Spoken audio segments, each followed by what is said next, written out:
కృతయుగం తర్వాత వచ్చేదే ఈ త్రేతాయుగం. ఈ యుగంలో భగవంతుడిగా అవతరించిన శ్రీరాముడు రాక్షసుడైన రావణాసురుణ్ణి, పరశురాముడు కూడా కార్తవీర్యార్జునుణ్ణి సంహరించి ధర్మ సంస్థాపన చేశారు. ఈ యుగ కాల పరిమాణం 12,96,000 సంవత్సరాలు. ఈ యుగంలో స్వార్థం, లోభం వంటి లక్షణాలు మానవుల్లో చేరడం ప్రారంభమైంది. బ్రాహ్మణ, క్షత్రియ, వైశ్య, శూద్రులనే వర్ణ వ్యవస్థ ఈ యుగంలోనే ప్రారంభమైంది. మానవుల సగటు ఎత్తు 21 అడుగులు, ఆయుర్దాయం 10,000 సంవత్సరాలుగా ఉండేది.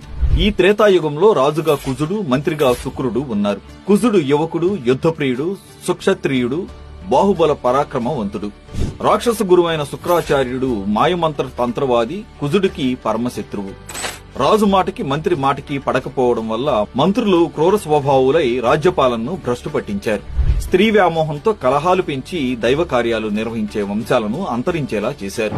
ఇలా రాక్షసులు, దుర్మార్గుల వలన త్రేతాయుగంలో ధర్మం ఒక భాగం దెబ్బతిని 3 పాదాలపై నడిచింది.